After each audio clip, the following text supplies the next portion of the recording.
But I'd like to thank everybody for taking a little bit of time to come join us today. We're going to be going over some time management. We have about a half hour, so we won't dive super deep into it, but I think this will give you some good ideas on how to manage your time. The first thing I'd like to say is I think most people, the problems that they run into is with procrastination and putting things off and putting things off.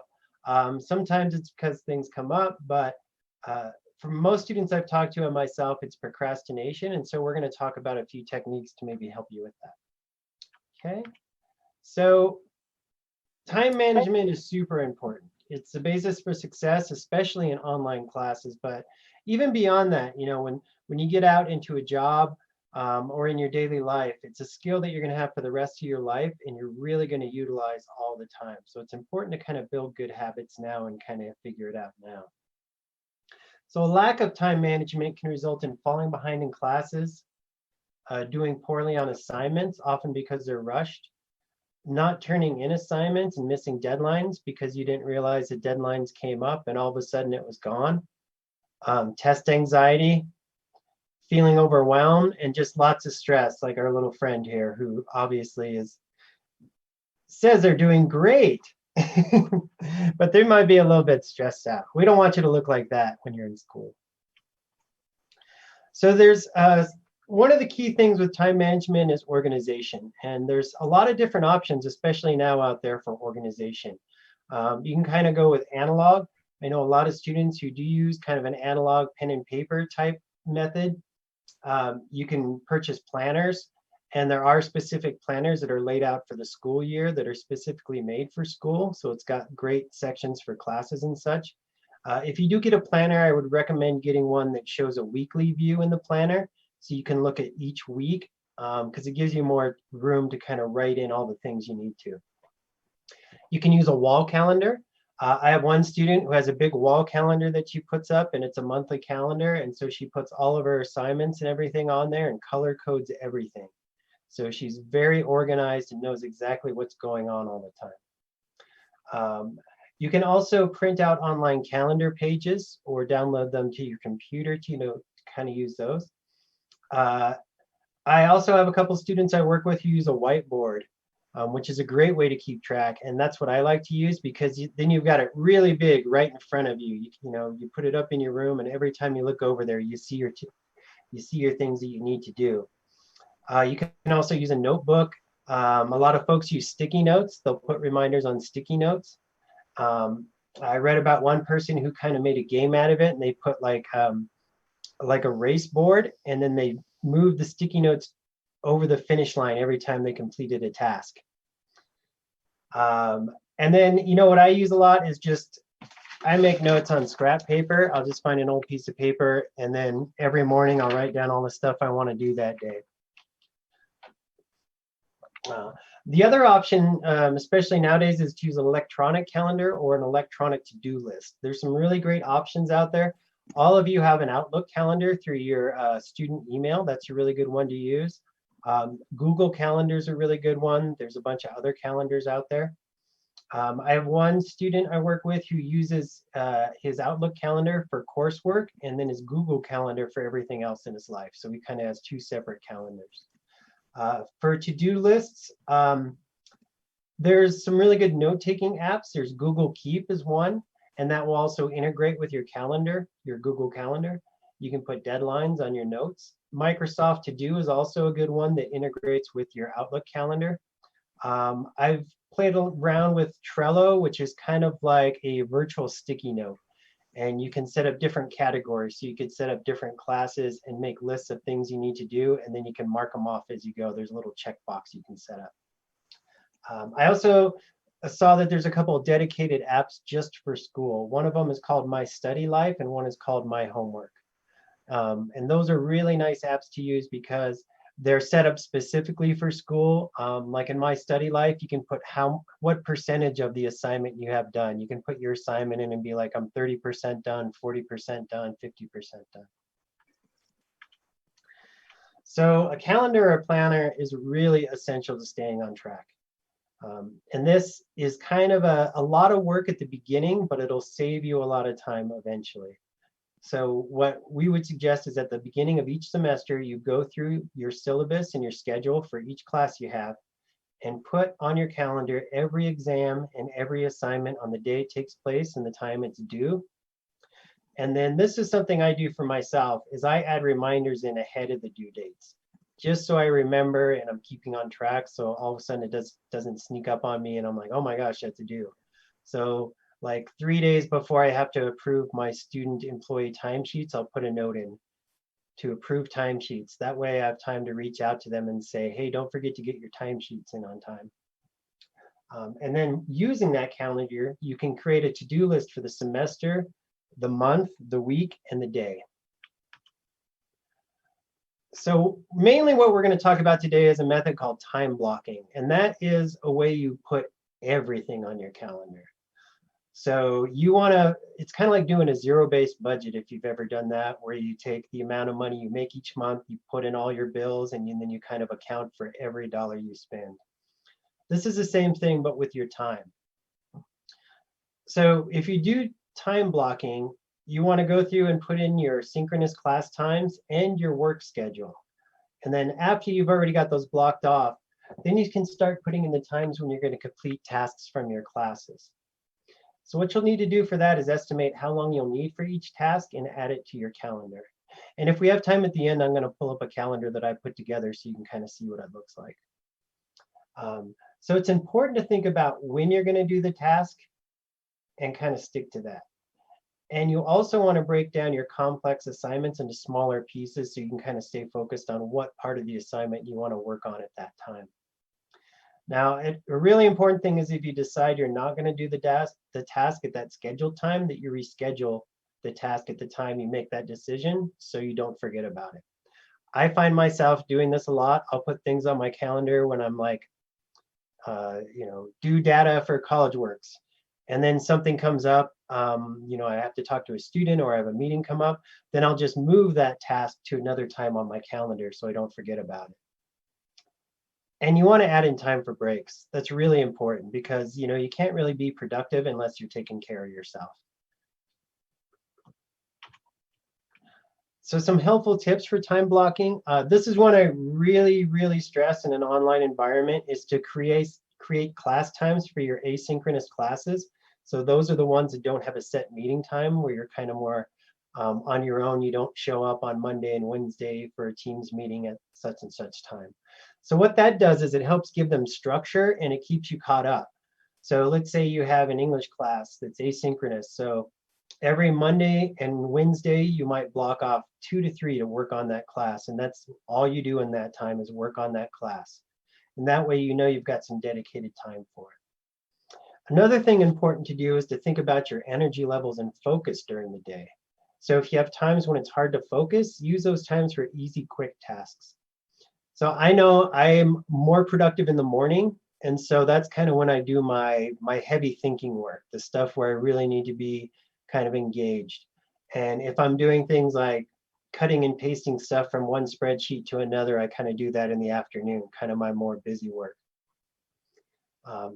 You want to adjust your time blocking calendar at the end of each day so you can see how much time things actually took. So let's say you put on your calendar that you want to read chapter 1 through 4 and you set an hour aside and it actually took you an hour and a half. You kind of want to adjust that so as you're moving forward, well, it takes me a little longer to read this particular text than I thought it would, so I should add a little extra time on when I want to try to finish that task. Another thing that's nice to do is to book in your day, so you have a morning and evening routine. Or at the very least, set some time aside for yourself at the end of the day to kind of reflect and unwind and take some time to decompress. I kind of do this in the morning. I try to get some exercise. At night, I try to have a few minutes before I dive right into dad mode, just to kind of switch from work over to something else. So when you're breaking down your complex tasks, here's a good way to do it. A good exercise is to find an upcoming paper, project, or assignment sheet, and then highlight or underline the things that need to be turned in. So the things you actually have to submit. From that, you're going to create a project to-do list of tasks that need to be done to complete that project or paper. So you write all those down, and then next to each task, you want to estimate how much time it's going to take and write that down next to it. Then you can go back to your calendar and kind of fill in when you're going to complete those tasks. So you've got your calendar laid out, you've got everything on it. Now you need to figure out what you do in that day. So I kind of do this too. Use your calendar to create to-do lists. See what's coming up, see what's going to be due next, and then you can create your list and check things off. Create a list for the semester with due dates so you have the big picture. Now, that might get a little intimidating because then you've got this huge to-do list with everything due in every class, and you're like, oh my gosh, this is so much work. How am I ever going to do this? But it does kind of give you a big picture idea of when things are going to kind of fall. So, you know, like, okay, well, this week I've got 3 big projects due. So I don't want to try to do those all that week. I want to start a little early. And I would definitely recommend you utilize a monthly, weekly, and a daily to-do list. Most students I know use a weekly and a daily. So they'll be like, okay, this week I'm going to complete X, Y, and Z. And then each day they'll kind of do what I do, where at the beginning of the day, I think about what do I need to get done today, and I make my list. A really important thing to do is to reward yourself when you complete a task, because you deserve it. You're doing a lot of work, and take some time to reward yourself, whether it's like going for a walk, or getting a nice coffee, or playing some video games. Whatever works to kind of say like, hey, I did a good job. It can't just all be work, work, work, work, work, work, work. And remember that life happens, so you need to be flexible and you need to be able to adapt. And that's where it comes in, especially important to kind of move things around on your calendar as things come up. So some other tips. As we said before, be aware of when you're most productive and use those times to do your schoolwork. Now, as we know with online classes, as we're doing right now, there's a lot of screen time. You spend a lot of time looking at your computer. So you need to take breaks, rest your eyes, move around. I know it's kind of hard to do. I get in the zone and next thing I know, I'm like, oh, 4 hours went by and I haven't looked away from my computer. So you really need to just take a minute and kind of stand up, stretch out, maybe walk outside for 5 minutes. And it's also really bad for your eyes to be staring at a computer all the time. So just even take a minute to look away at something else, like on your wall, and blink a few times and look back. And I mean, let's be honest, it's going to take more motivation to complete assignments in an online environment. You really have to motivate yourself. It's a little easier if you're going to campus and you have several classes to be like, well, I'm already here, I might as well go to the other class. If you're at home, it's really easy to be like, well, I'm not going to go to that class today. I don't feel like turning my computer on or getting out of bed. So you really have to have a lot of self-motivation. And that's why you don't want to put stuff off, because if you put things off, then all of a sudden you have 3 things to do at once. Then you start getting overwhelmed. Then you freak out. And then I know for me, if I have a day at work when I just have so much to do, sometimes I'll just sit there for a minute and just be like, I don't even know where to start. So that's another helpful thing of putting all your tasks on your calendar, is you can say, okay, I don't know where to start, but from 9 to 10, this is what I'm doing. Some other tips. This is also super important these days. If you have technology issues or questions about assignments, reach out to your professor right away. That's one of the big disadvantages of not being in person, is you can't just walk up to your professor after class and say, hey, I didn't really understand that. And the other thing is, I had a student whose computer died. They didn't reach out to the professor, and they let like a week go by before they're like, hey, I'm having computer problems. And by that time, they were far behind. So you need to let your professors know right away if you're having any issues with your technology, so they don't think you're just blowing them off, that it's not your fault, it's the technology. Okay, you want to be sure you check your email and class notes and subscribe to Canvas notification for updates on assignments, because sometimes they will extend assignments to offer more time or give clarification. So you want to add those changes in right away so you don't forget. This is an interesting thing. I have a student who uses this and loves it. It's the Pomodoro method. And the Pomodoros are those little tiny clocks that you have in your kitchen, like the little timers that look like, I think, usually like an apple. So what you do is you set your timer for 25 minutes, and then you work on your task until the timer goes off, and then you take a 5-minute break, and then you do that over again. So that's kind of a way for you to not get too burned out. You're breaking your tasks into chunks and then taking a break and then doing it again and taking a break. And the most important thing is to find out what works for you. It's going to take a little tweaking to see, like, is an electronic calendar good? Are electronic notes good for me? I tried Trello for a while, the electronic task list, and it just didn't work for me because I always forgot to open it up and look at it. So I use a combo. A lot of my students use a combo where they'll put things on their calendar and then they'll do their to-do lists in a paper form or a whiteboard. And that's kind of what I do. I do to-do lists on a whiteboard and paper. And then I use my Outlook calendar to tell me what I need to be doing and where I need to be. And that's it. Here in a second, I'll pull up a calendar that I put together so you can kind of see what I'm talking about. But I just wanted to promote the rest of our workshop series. We've got a few more workshops coming up in this series. Next week, I was talking to a student about this today, how important it is to really set up a study environment that works for you so you can stay focused and not get distracted.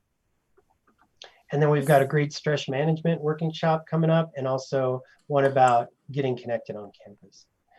So if you have questions, you can email any of us, but the easiest way is probably just to email firstgen@msudenver.edu because that's easy to remember.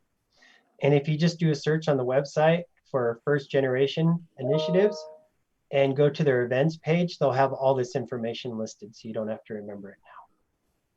So I'm going to stop sharing and try to pull up.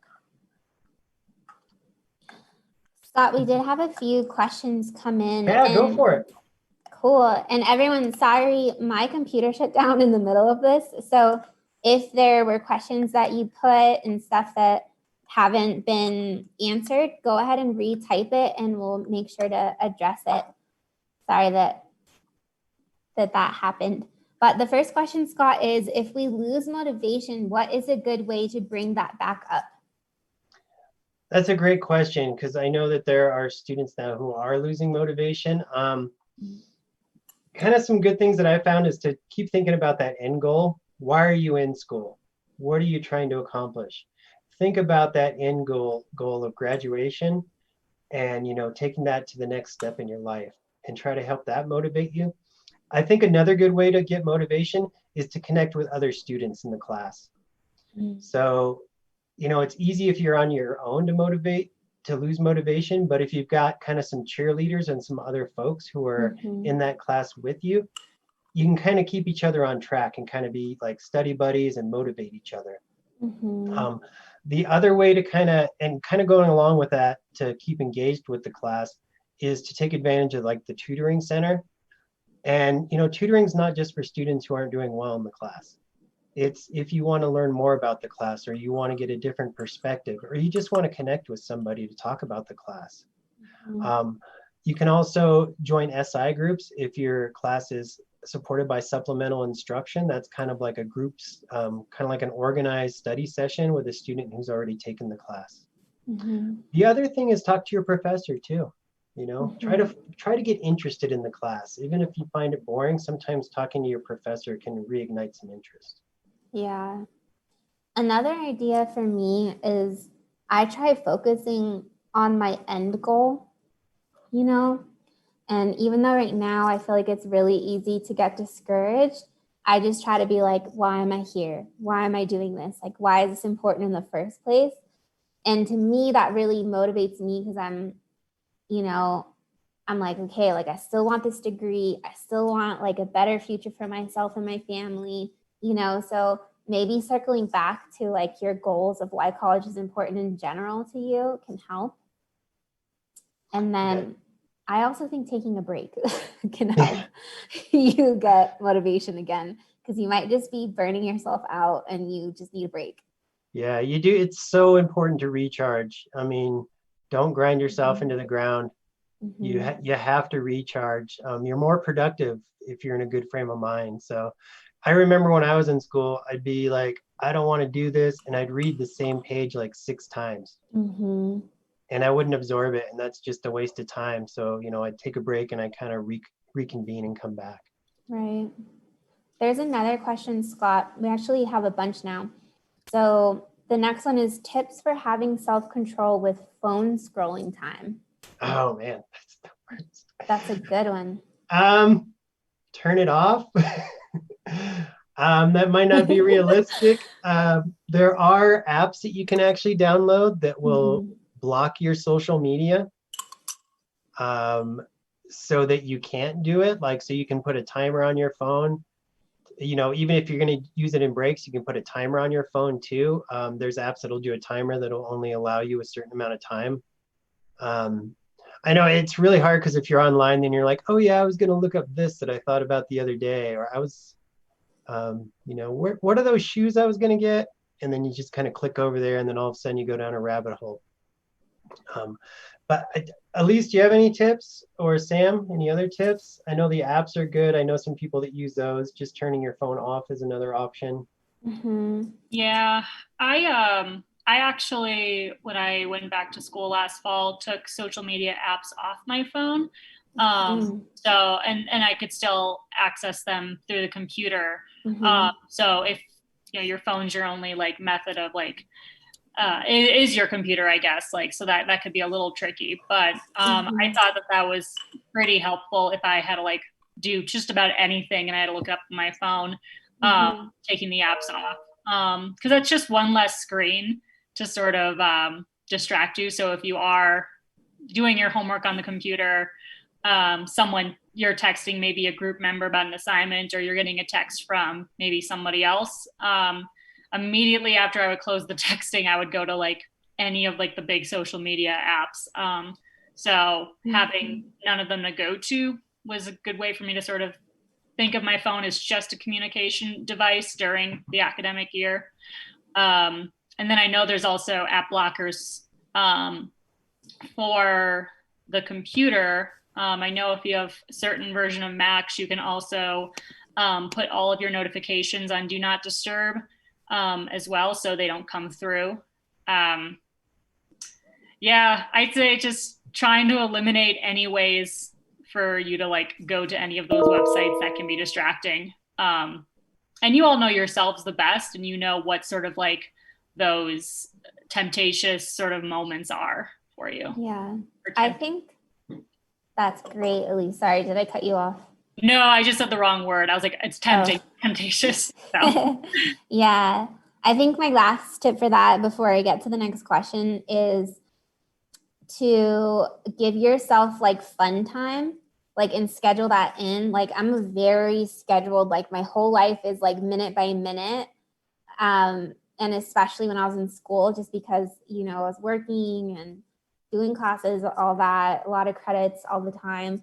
But I would just give myself like the fun time and like do my best to time myself. So it's like, all right, I'm going to watch YouTube for 5 minutes because this video looks so good, but that's it. And then I'm going to go back to work, or like, oh, I got to see what Cardi B said, but then I'm going to go back to my work. And so just giving yourself some of that fun time in your structured day, and then hopefully you'll be less tempted. Yeah. And then actually something that kind of keys into the question from earlier and something you said earlier, Sam, about focusing on the end goal. Something that you can complement that is focusing on like the short-term goals, where, and this actually can fit into the question about longer readings. It's like setting those short-term goals for yourself where you're like, I'm going to read 10 pages of this 50-page reading.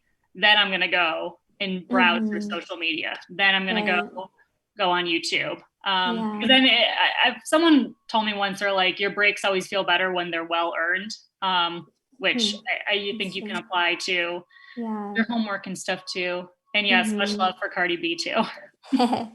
Okay, I'm going to read a few more tips just because we have, or questions because we have a lot.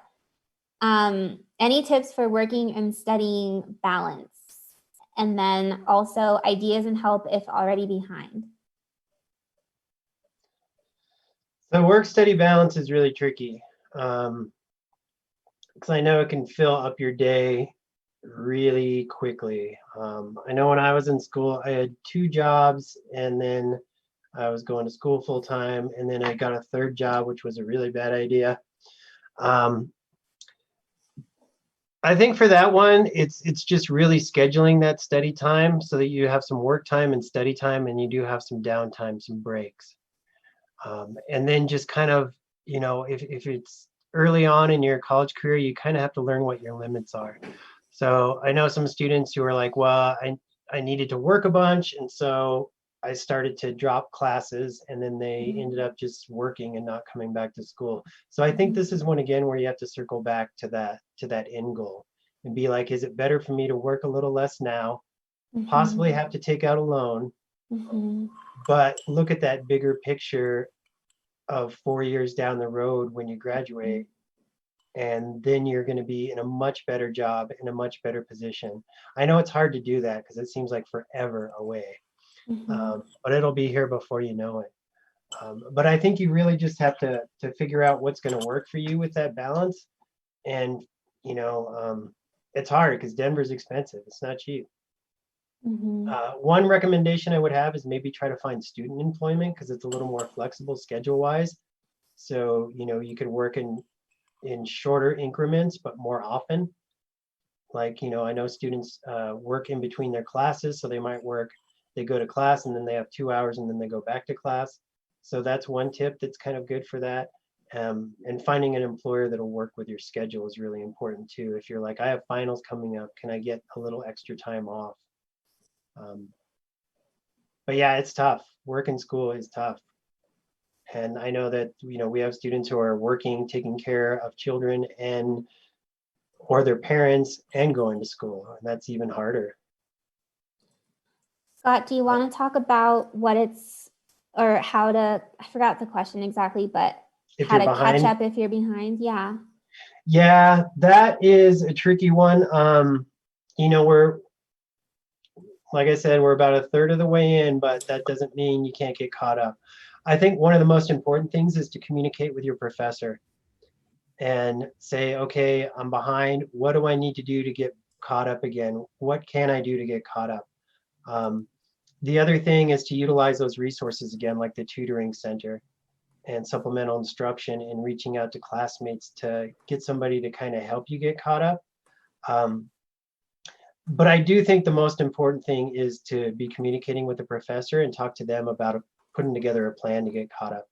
The other thing is that you want to look at your point values and see what is going to be the most important thing and prioritize. I don't want to tell you not to do assignments, but if you've got 2 assignments that you miss that are 10 points and one that's 50 points, and you've got all 3 of those you need to get done, focus on that one that's going to give you the most points. And then work on the ones. So kind of prioritize. But I know like so they brought up Dr. Kessel, and I know that Professor Kessel was really good with students. If they reached out to him early, if they were falling behind, he would work with them to help them get caught up and get together a plan. Any tips from you, Elise? I'm gonna actually, because Okay. we're running out of time and there's still a lot of questions, I'm just gonna let that be the answer. But at least if you want to type in more tips in the chat, that would be awesome. Okay. And the other question is, any advice if slower with reading and typing? I take breaks, but sometimes feel bad even with having accommodations. That is a tough one. You're just gonna have to block off more time to get things done. And taking breaks is good, but it's hard when it takes more time because it's going to be more frustrating. I would definitely work with your professors too to see if they would give you any flexibility in getting things done. Utilize any accommodations you can get. But I don't know, that is a tough one because there's not much you can do if it just takes you longer to read things and type things. You're just going to have to budget more time for that. I'm gonna share a tip because it relates to this one that someone's asking about, tips for if your wrists are dying on you. Oh, This is, I think, related, but the Access Center has some text to speech applications that you can download on your computer. And I'm sure that there's others, or, I think you can even loan out a tablet from our IT office. They have different things. Elise or Julie, maybe you can put that in the chat, like the IT department to rent software. But what I ended up doing, because I actually have some big problems with that, is getting a text to speech thing. And so I will just say my responses to email sometimes, or my Teams chats or anything like that. And there's an option on the tablet that I got. And if you can't purchase one, there's some that you can loan out for the school that you could use instead. And then again, Pablo, doing this kind of helps. This is what people told me to do. And then taking breaks, but that could really potentially help. I'm gonna skim through and see if there's more questions. Oh, I think we got them all. Okay, sorry, I saw a That's lot okay. of messages, so I was worried that we were missing questions.